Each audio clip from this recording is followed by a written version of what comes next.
आज नहीं है, अंदाज इनकी कोई गिनती नहीं है, गिनती नहीं। बाकी हम ये दावा करते हैं आपको कि हम फौज से ज्यादा है, आर्मी से ज्यादा है। आपकी संख्या आर्मी से ज्यादा है? आर्मी से ज्यादा संख्या हमारी नागों की, आर्मी से ज्यादा संख्या नागों की।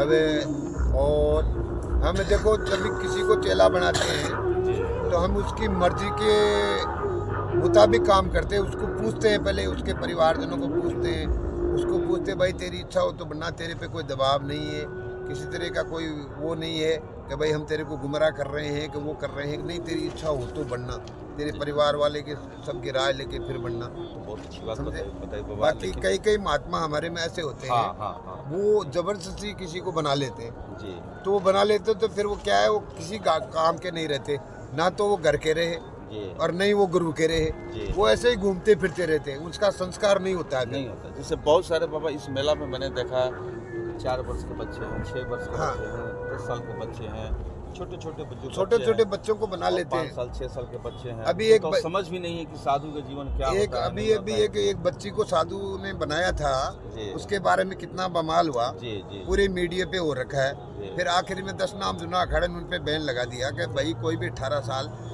से उम्र से कम लड़की को आप साधु नहीं बना सकते। तो ऐसे ही हम तो ये कहते हैं, सनातन धर्म तो ठीक है, सब अच्छा है। बाकी गुरु लोग ये छोटे बच्चों को जो साधु बना रहे हैं, इनको नहीं बनाना चाहिए, नहीं बनाना चाहिए। जब तक उसमें विवेक ना आ जाए, जब तक उसको विवेक नहीं आ जाए, गलत सही का भाई मेरे लिए ये सही है या गलत है, अपना निर्णय लेने का क्षमता ना आ जाए। हाँ, नहीं आ जाए। हाँ, इसमें एक विधान जरूर है। वो क्या है, बच्चे को साधु बनाने का विधान। जैसे आपके बच्चे नहीं है और हमने भोलानाथ की कृपा से आपके वाइफ को बभूति दे दिया, उस बभूति से आपके बच्चे हो गए, तो हमने पहले आपको बोल दिया भाई आपके 2 बच्चे होंगे, चलो एक बच्चा हमारे को चढ़ा देना। अच्छा।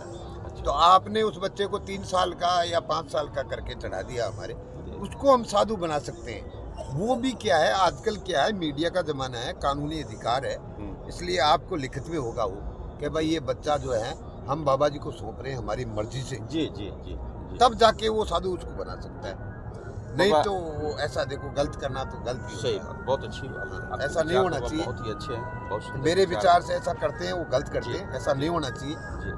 हमारे गुरु लोग तो है, अब देखो कई बाबा जी है, वो क्या हमारे 10 नाम जुना खड़ा के वो चेलियां बनाते हैं। हमारे गुरु जी के ये खिलाफ है बात, चेली बनाते बनाने वाले।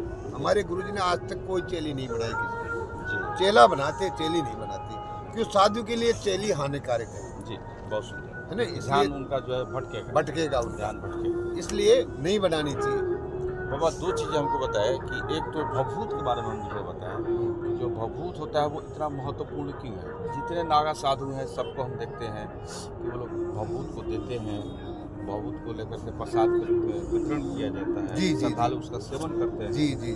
तो ये भवभूत क्या है और इसका महत्व क्या है, और उसका प्रसाद ग्रहण करने से हमारे जीवन में क्या परिवर्तन आता है? देखो, भवभूत का ये है कि भवभूत जो है, हम क्या है उसमें हवन वगैरह करते हैं, तो उसमें आहुति देते हैं। हम हमारे गुरु जी की आहुति देते हैं, हमारे दत्त भगवान की आहुति देते हैं, हम हमारे भोलेनाथ की आहुति देते हैं, हम हमारे हनुमान जी की आहुति देते हैं, माता जी की आहुति देते हैं, भैरू बाबू की आहुति देते हैं।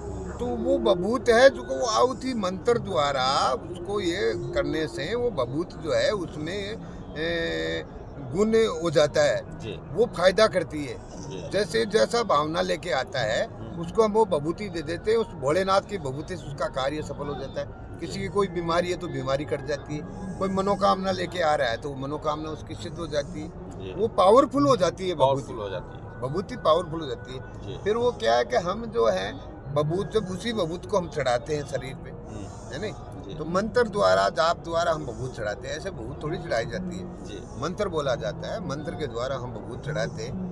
किसी को हम देते हैं तो मंत्र द्वारा विसर्जन करते हैं उस बबूति को, फिर किसी को देते हैं, तब वो जाके काम करती है। ऐसा काम थोड़ी करेगी बबूति, ऐसे तो आप ले लो काम नहीं करेगी वो। बट हम वो क्या है, हम उसको मंत्र द्वारा विसर्जन करके हम देते हैं। साबरमती मंत्र बोलते हैं उसमें, और कोई मंत्र जो गुरु लोगों का मंत्र है वो बोलते हैं। वो दिन हवन सामग्री उसमें करते हैं, कम से कम 32 तरह का उसमें धूप डालते हैं, वो धूप डाल के उसको सही करते हैं। ये सब जो है प्रक्रिया है, ये सब करने से ही वो भभूत काम करेगा, शक्ति आ जाती है, पावर आ जाता है। पावर आ जाता है। फिर दूसरी बात जैसे है ना कि साधु रहे वे सह स्वभाव और साधु का वचन मिथ्या नहीं जाए। साधु जो है जो वचन कह दिया उसका पार होगा, क्योंकि वो भगवान के भरोसे रहता है, भोलेनाथ के, अपने ऊपर नहीं लेता, वो भोलेनाथ पे रहता है। तो भोलेनाथ उसका वचन, वो वचन सिद्ध हो जाता है। महात्मा भजन करते करते करते करते करते उसका वचन जो है वो सिद्ध हो जाता है, इसलिए वो पूजनीक हो जाता है। दुनिया उसको ज्यादा पूजने लग जाती है, ज्यादा उसका प्रचार प्रचार हो जाता है। यही प्रक्रिया साधु का बढ़ना, भजन करना सबसे बड़ी चीज है। हमारे गुरुजी ने यही सिखाई है, बेटा जितना भजन करोगे उतना बढ़ोगे। भजन करना है, कोई अपनी खुशी से कोई 2 रुपया दे रहा है तो ले लो, सत्कर्म में लगाओ उसको, गलत कर्म में लगाना नहीं है, किसी से मांग के नहीं लेना है। बाबा दूसरी बात हम ये आपसे जानना चाहेंगे कि जी, जितने भी नागा साधु को मैंने देखा है, जी जी, तो नशे की प्रवृत्ति मैंने देखा प्राय सभी लोग नशा का सेवन करते हैं। जी, वो गांजे का सेवन है, ज्यादातर मैंने गांजे का सेवन मैंने देखा है। देखो तो ये नागा साधु और जो इसका गांजा का जो सेवन है, इस दोनों के बीच में क्या संबंध है? वो मैं बताता हूँ आपको संबंध। इसमें कोई संबंध वाली बात नहीं है। ये नागा साधु क्या है, शुरू से ही इनको ये चिलम जो है ने, ये पीना सीख जाते, फिर वो पीते पीते पीते पीते वो उनकी आदत सी पड़ जाती है। मैं 12 साल का था तब चिलम पीने लगा था, तो मेरी उम्र हो रही है अब 70 साल। बताओ, अब मैंने अभी शाही स्नान किया है बिस्त पंचमी का, तो मैंने इतना गांजा पिया है, जितना आप नमक खाए हो उतना मैंने गांजा पिया है। मेरे को सुबह से लेकर रात को 11-12 बजे, जब तक मैं सोता नहीं था तब तक मेरी चिलम चालू रहती। मेरे को अपना आप से घृणा हो गई इस नशे से कि भाई ये गलत है, ये बुढ़ापा आ रही है, ये कब भी करता है, काशी भी करता है, फिर ये नुकसान करता है, तो इसको बंद कर दो। तो हमने बंद कर दिया। आपने बंद कर दिया? बिल्कुल बंद कर दिया मैंने। अब देख लो आप, ये बसंत पंचमी से बंद किया है मैंने। आपने प्रण कर लिया? प्रण कर लिया। मैं चाय भी नहीं पीता हूँ। चाय भी आपने बंद कर दिया? बीड़ी भी बंद कर दिया, बीड़ी बंद कर, सिगरेट भी बंद कर दिया और गांजा भी बंद कर दिया। मैंने बहुत गांजा पिया है। बाकी ये साधु के लिए सही नहीं है। हमारे गुरुजी कहते हैं कि जो साधु का उम्र बढ़ती है भजन करने से, बाकी गांजा नशा करने से उम्र घटती है, सारे जल्दी मर जाते हैं। बहुत सुंदर, बहुत सुंदर है तो नशा हमारे गुरुजी नहीं करते। कहीं ऐसा तो नहीं है ना कि लोग गांजे का सेवन जो होता है ईश्वर को याद करने के लिए करते हैं? वो ठीक है, अपनी इसकी फिर जीवन निरस हो जाता है तो थोड़ा सा अपने को वास्तविक स्थिति से इसको ऐसा है। देखो, हमने अनुभव किया इस चीज का, भाई गांजे में क्या फायदा है और क्या नुकसान है, इसका हमने पी के अनुभव किया। गांजे में एक ही फायदा, 99 उगण है, 1 गुण है। गुण क्या है कि ये पी लेते हैं न तो बस भोलेनाथ के उस नशे में पड़े रहते हैं और अपना सुमरन में ध्यान सुमरन में लगा रहता है। अब खुद पे डिपेंड है, सुमरन में ध्यान लगाना है या किसी से बात करने में लगाना है या किसी से लड़ाई झगड़े में लगाना है, वो तो खुद पे डिपेंड है। बाकी ये ग्रस्त के लिए तो बहुत हानिकारक है, नहीं पीना चाहिए ग्रस्ती को। साधु के लिए भी हानिकारक है। ये जो गांजा जो है, नशीला जो पदार्थ है बाबा, मेला में बहुत सहजता से मिल जाता है आदमी को? नहीं, वो क्या है, हम साधु संतों के लिए जो पुलिस वाले हैं और है, ये लोग यहाँ देते हैं हमको गांजा। पुलिस वाले ही दे देते हैं? पुलिस वाला हमको देते हैं, ये पकड़ते हैं गांजा। अच्छा, तो वो पकड़ते हैं तो कुंभ में सब माल आता है। अच्छा, और वो लाके देते हैं।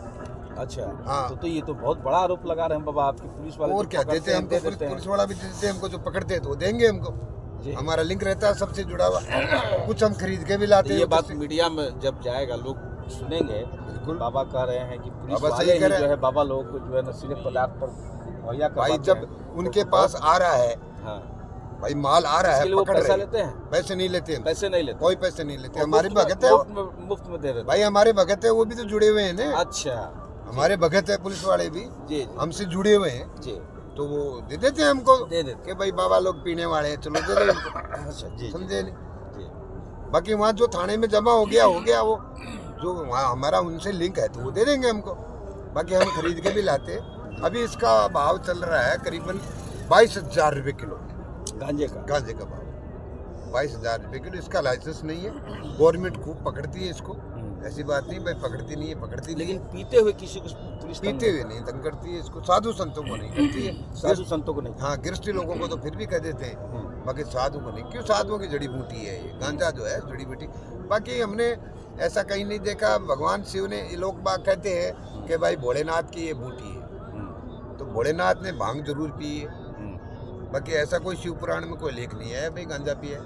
अच्छा, भांग का है? हाँ, भांग का लेख है, भांग का लेख। बिजिया भोलेनाथ ने पिया है बाबा। यानी कि आप इसका समर्थन करते हैं कि चाहे वो आम इंसान हो चाहे साधु, उसको नशे से दूर रहना चाहिए। दूर रहना चाहिए। मैं इसका समर्थन करता हूँ क्योंकि मैंने अनुभव किया इस चीज़ का। मैंने पी के देखा है भाई इसमें क्या है क्या नहीं। इसमें सारा नुकसान ही नुकसान है, फायदा वाला कोई काम नहीं है।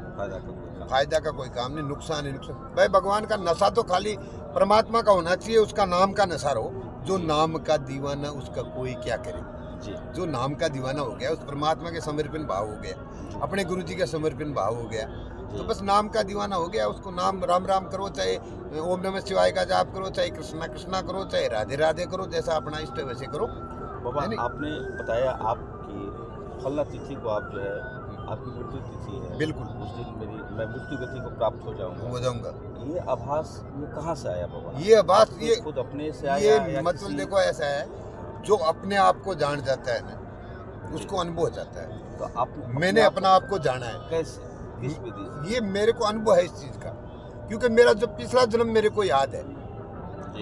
तो ये परमात्मा की कोई कृपा है, हमारे कोई गुरु जी की ऐसी कृपा है जो मेरे को इस चीज का अभ्यास हुआ। एक दफे मेरे को ऐसा, ये बताने वाली बात नहीं, बड़ी रहस्य की बात है। ऐसा कुछ मैं आराम कर रहा था कहीं पहाड़ के ऊपर, एकांत था बिल्कुल।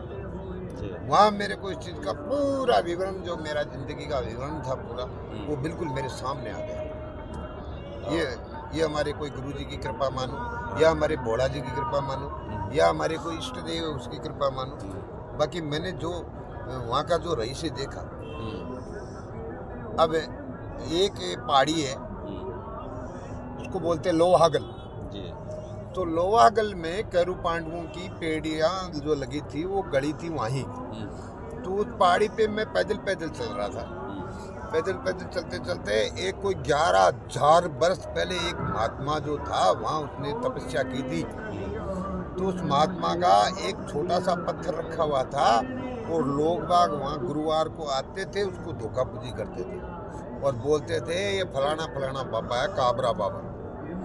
तो हम वहाँ गए, वहाँ देखा उसका दृश्य देखा। तो 2-4 आदमी बैठे थे। हमने उनको बोला भाई यहाँ बाबा जी तो आए हैं, बाबा जी यहाँ रहे भी हैं, यहाँ बाबा जी का धुना भी है। बोला बाबा धुना है? ये धुना? बोला कहाँ है? मैं कि यहाँ धुना है। कितना गहरा? मैं कि 3 फुट नीचे धुना है, 3.25 फुट चौड़ा है। उन्होंने खोदा, धुना निकला है। धुना निकला तो फिर वो लोग बोले बाबा आप यहाँ रहो, हम इन बाबा का चरण पादुका रखाएंगे, वो करेंगे। तो उन्होंने वहाँ एक टेंट सेट लगाया, चारों तरफ टेंट लगा दी, ऊपर टेंट लगा दी। हम वहाँ 1 साल भर रहे। फिर बाबा का वो चरण पादुका किया, उस धुएं को चेतन किया, वहाँ त्रिशूल लगाया, एक हनुमान जी का मंदिर बनाया, सब कुछ किया हमने। साल भर में पूरा काम किया वहाँ। साल भर बाद में कि भैया हम नहीं रहेंगे।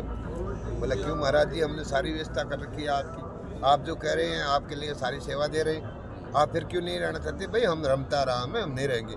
बोला ये व्यवस्था कैसे चलेगी? मैं कि सब भगवान है चलाने वाला, व्यवस्था सब वो चलाएगा। तो जो वहाँ का एक वो खाती का घर के जन्म था, उसको मैंने बोला तेरे कोई चीज़ की कमी नहीं रहेगी और तू घर से वैसे भी फ्री है, तू हनुमान जी की सेवा कर। बोला बाबा मेरे से 6 किलोमीटर रोज आना है, 6 किलोमीटर जाना तो कैसे होगा? मैं कि तू सुबह आ, शाम का सेवा करके फिर जल्दी चले जाओ यहाँ से। और फिर महीना 2 महीना बाद में कोई व्यवस्था राम जी किसी में बढ़ जाएंगे। तो एक महात्मा मेरे पास आया, बोला महाराज जी कोई स्थान बताइए जिससे मेरा गुजारा चल जाए। हमने कहा भाई पहाड़ी पे स्थान है और 3-4 हज़ार रुपये महीने के बढ़ जाते हैं वहाँ। गुरुवार को लोग बाग आते, कुछ चढ़ा के जाते। बोला बाबा ऐसा मिला दे तो बहुत अच्छा। मैंने उसको ले जाके छोड़ दिया। तो वो आज वहाँ रह रहा आराम से, उसको 8 साल हो गए वहाँ, बहुत आनंद हो रहा है उसके। तो मैंने 25 मेरी लाइफ में साधु बनने के बाद में 25 स्थान चेतन किए। 25 स्थानों के ऊपर आज सब बेचता है, वहाँ महात्मा लोग रह रहे हैं, सेवा पूजा हो रही है उन स्थानों की। जो खंडर स्थान पड़े थे उनको मैंने दोबारा से उनका वो जीर्णोद्धार करवाया है, करवा के उनको चालू करवाया है और वहाँ बहुत अच्छी सी व्यवस्था है, अच्छी चल रही है। सब गुरु महाराज की कृपा है, ये भोले बाबा की कृपा है, हम संतुष्ट है। बाबा आपके हम देख रहे हैं आपके गले में अनेक तरह की जो माला है, इसके बारे में कुछ हमें बताया, लाल पीला हरा या और भी तरह की। देखो ये जो माला है और इससे क्या फायदा? ये जो माला है ये इसमें देखो 7 रंग है जी, समझे नहीं? इन 7 रंगों का अलग अलग मातम्य है इसका जी, समझे नहीं? हाँ। जैसा जैसा आदमी का विचार होगा वैसा वैसा इसके ऊपर फोकस पड़ेगा उसके ऊपर, इस माला से। जी। तो वो अक्षित हो जाएगा माला के हिसाब से। जी। वो हमारे नज़दीक माँ के, वो सारी अपनी दिनचर्या वगैरह या कुछ न कुछ ऐसा बोलेगा, बाबा हमको कुछ ऐसे बताइए, हम ऐसे हो रहा है। क्या है ये लकड़ी क्या है बाबा? क्या ये लकड़ी का नहीं है, हाँ। ये पत्थर का बना हुआ है। पत्थर का? हाँ, ये पत्थर है, ऐसा पेंट किया गया है इसमें, ये पत्थर है, इसमें पेंट किया गया है, पेंट किया गया। समझे नहीं? ये जो है हमारे गुरुजी की गुरुकंठी बोलते हैं इसको, ये उद्राक्ष है जी, समझे नहीं? जी, ये उद्राक्ष, ये भोला बाबा है जी, ये देखो। जी, हाँ, जी, जी। और ये क्या चाहिए? ये है वो उसको वो लिकोरिया ऐसा कोई बोलते हैं इसको। अच्छा, जी, हाँ, तो इससे अटैक नहीं आता है, ये जो गले में रहता है, हाँ, अटैक नहीं आता है इससे। हाँ, ये मोती की माला है जी, ये लाल और सफ़ेद मोती की माला है। जी, ये जो है अपने, ये जो मुंड माला है, जी, रुंड माला जिसको कहते हैं वो है। ये उद्राक्ष की माला है। ये माला हमारा शिव जी का श्रृंगार है, जी, शिव जी भोलानाथ का श्रृंगार है। जी, जो हम तिलक करते हैं वो भी हमारा श्रृंगार है भोले का। ये माला भी भोले का श्रृंगार है, जी। तो भोलानाथ की माया है सब। देखो जी, अब आपसे तो हमारी बहुत बात हुई, हम चाहेंगे एक बार फिर आप अपना परिचय दे दीजिए, ताकि कोई एक व्यक्ति अगर आपसे मिलना चाहे, जी, जी। बात करना चाहे, जी जी या उसके जीवन में कोई परेशानियां हो, जी। वो आपसे देखो, परेशानी आपसे बता ये सके। मैं, आप ऐसी बात है, मैं बड़ाई करने वाला साधु नहीं हूँ, मैं सत्य बोलने वाला साधु जी, हूँ। मेरे पास हनुमान जी का इतना पावरफुल है जी, कि जो मेरे पास जो भी दुखी व्यक्ति आ गया मेरे आश्रम पे, वो सुखी होके जाएगा। ये हनुमान जी की ऐसी कृपा है जी, वाह, आपको। हाँ, जी, कोई भी ऐसी बीमारी हो जी, जिसके मामले में हनुमान जी उसको कोई न कोई दवाई बता ही देते हैं। जी, भाई ये दवा इसको बता दे, ये ले लेगा, उससे इसका बेड़ा पार हो जाएगा। जी, कोई दुखी जीव है उसको हम कुछ बता देते हैं, बताने वाले हनुमान जी हैं। मेरा कुछ नहीं है, सन्यासी बाबा हमारे गुरु महाराज हो, और जो हनुमान जी है वो बताते हैं हमको, और उससे उसके फायदा हो जाता है, उसकी जयकार। हमारा गुरु जी ने नाम रखा किलानपुरी, कि भाई तेरे को किलान करना है दुनिया का, किसी की आत्मा नहीं दुखानी है, किलान करना है, भजन करना है बेटा, किलान करना है जी। तो बस हम तो किलान करने में लग रहे हैं। हमारे कोई लोभ नहीं है, कोई लालच नहीं है, कोई वो नहीं। आप अपना आश्रम बता देते कि ताकि लोग आपसे संपर्क कर पाएं। हमारा आश्रम देखो यहाँ से सीकर डिस्ट्रिक्ट में पड़ता है, जी, दांता रामगढ़ है, और रामगढ़ से रेनवाल हाईवे रोड जा रही है जयपुर के लिए। जी, सीकर जयपुर हाईवे है, जी, तो रामगढ़ से 2 किलोमीटर चलते एक पुण्याना गांव आता है, जी, वहाँ मेरा आश्रम है, जी, बालाजी का, हनुमान जी का। जी। एक मेरा आश्रम है नागौर जिला का गांव है मारोट, जी, वहाँ शमशान भूमि है 52 बीघा में, जी, तो वहाँ मेरा भोलेनाथ का वहाँ स्थान है। जी, और जूतापुरी बाबा हमारे कोई महात्मा हुए थे, उनकी वहाँ समाधि है, जी, वो भी, वहाँ भी मेरा स्थान है, मैं वहाँ भी जाता हूँ। जी, महीने में 10 दिन वहाँ रहता हूँ, 20 दिन में वहाँ रहता हूँ, जी। ऐसा मैं। और बाकी जैसे मान लो कोई भगत तुम्हारे जैसे जुड़े, आप अपना नंबर बता देते, मोबाइल नंबर की, कोई व्यक्ति अगर आप हमारा मोबाइल नंबर है 99 28 00 28 16। फिर से कर दीजिए, 99 28 00 28 16। जी, देखो जी, अब इसमें जैसे ये भगत जी है, जी, ये इनसे आप बात करिए। हाँ भाई, आप अपना परिचय दिए, कहाँ से हो, क्या हो? बाबा की खुशी परिचय से दो यहाँ पर भाई, बैठे हुए मैं फलाना दान हैं। ये भगत हैं, ये हमारे भगत है, और हम लोग परिचय इनसे दिया भी कुछ बाबा के बारे में जानते हैं, और उनसे भी हम पूछते हैं कि आप बाबा के संपर्क में कैसे आए, और आने के बाद क्या परिवर्तन हुआ, क्या फायदे हुए बाबा के साथ उठने में। मेरे साथ बैठने उठने में आपको क्या क्या फायदा हुआ, ये पूछ रहे हैं, बताइए, आप जवाब दीजिए भाई, मेरी चलन छूट गई। आप कहाँ से हैं और गाँव बताइए, में आप बताएं, आप आप क्या बाबा काम करते हो, बाबा के साथ कब से आप जुड़े हुए हैं? हाँ, मैं तो बचपना से जुड़ा है यार, जी, बहुत प्रेम है, बहुत फायदा है। बाबा से आप बहुत बचपन से जुड़े हुए हैं? हाँ, समझदार वाला जुड़ा है, मुझे फायदा है। जी, और बस तुम आएगा मेरा बहुत आनंद हो गया। जी, ये चिलम बहुत पीते थे, इनकी चिलम बंद हो गई, देख लो हमारी संगत करने से। आप पहले चिलम पीते थे और अब पापा ने बंद करवा दिया? वाह, क्या बात। और ये हीरामल जी के पुजारी है, अच्छा, अच्छा, लोक देवता होते हैं इनके हीरामल जी। हमारे गुर्जर समाज में एक हीरामल जी लोक देवता है, जो सरप रप खा जाता है जी। ना, उसका ये झाड़ा मारते हैं, अच्छा, अच्छा, बबूती देते हैं, अच्छा, उससे ठीक हो जाता है। हाँ, कैसा भी सर्प होते हैं खाया हुआ, अच्छा, हाँ, वो फायदा हो जाता है उसके।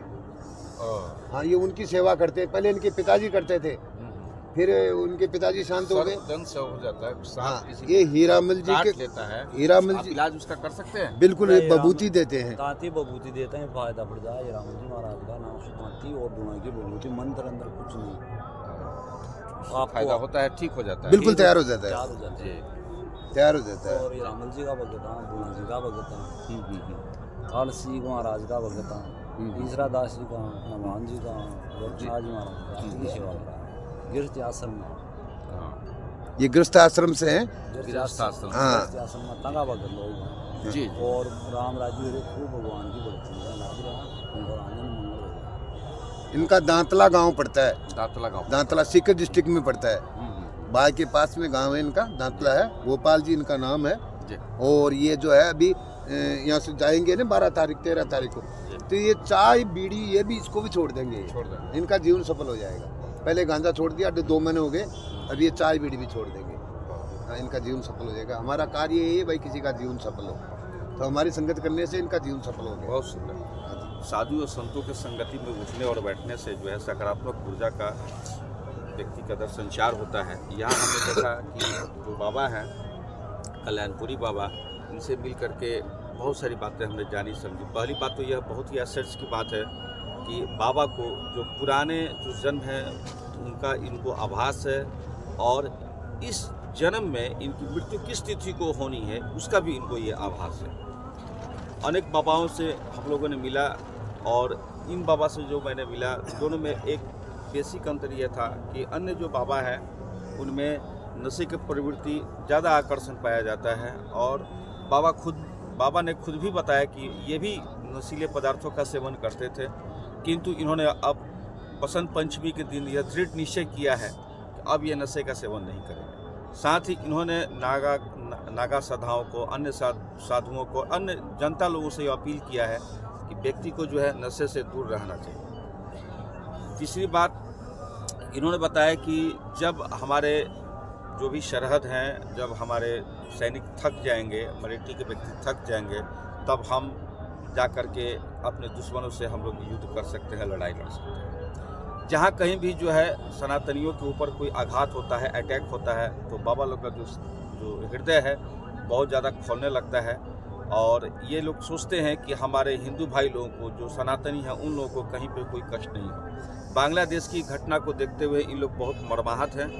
साधु संतों के बीच में अक्सर ये चर्चा का विषय बना रहता है, और इन लोगों ने जो है राजनेताओं के ऊपर दबाव भी बनाया है कि अगर आप कोई कार्य नहीं करेंगे तो हम लोग खुद जो है जाकर के एक्शन लेंगे और बांग्लादेश की सीमा में प्रवेश कर अपने हिंदू भाइयों की हम लोग रक्षा करेंगे। बाबा जी से मिल करके हमें बहुत ही अच्छा लगा। बाबा ने अपना पता भी बता दिया है, मोबाइल नंबर भी बता दिया है, और बाबा जी के पास कुछ सिद्धियां भी प्राप्त हैं।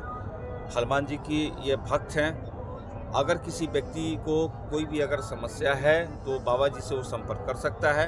अब तक के वीडियो में मैंने 2 बार आग्रह किया उनसे अपना मोबाइल नंबर बताने के लिए, तो आप लोग बाबा से संपर्क कर करके अपना जो व्यक्तिगत जो समस्या है उसका निदान प्राप्त कर सकते हैं। बाबा जी, आपको इंटरव्यू देने के लिए बहुत बहुत शुक्रिया, बहुत बहुत आप लोगों को धन्यवाद। और हम लोग को चाहेंगे कि एक और वीडियो हम लोग करें जहां आप धुना पर बैठते हैं। कल जो है कल हम लोग आकर कल आप और लोग आइए, करते हैं, बिल्कुल धुना पे आइए, आप जानते हैं, समझते हमारे हैं। और भी साधु महात्मा बैठते हैं, आप उनसे भी बातचीत कीजिए। हम जो आवती वगैरह वहाँ धुना पे देते हैं, आप बैठ करके बातचीत कीजिए। जी। हाँ, और सबको हमको आशीर्वाद है, जितने भी कुंभ में आए हैं, पधारे हैं, सबको जय जयकार हो, सबको आशीर्वाद हो, भोलेनाथ की कृपा बनी रहे हो। गंगा जी का स्नान करके अपने घर के ऊपर सुख समृद्धि से आराम से वो अपना स्नान ध्यान करके अपने घर में जाइए। जी, हमारा यही आशीर्वाद है सब लोग। ठीक है। इस तरह से देखा, मैंने बहुत सारी बातें हम लोग नहीं कवर कर पाए हैं, तो हम लोग कोशिश करेंगे कि दूसरे एपिसोड में बाबा से और भी कुछ बातें लेकर के हम आप लोग तक पहुंचाएं।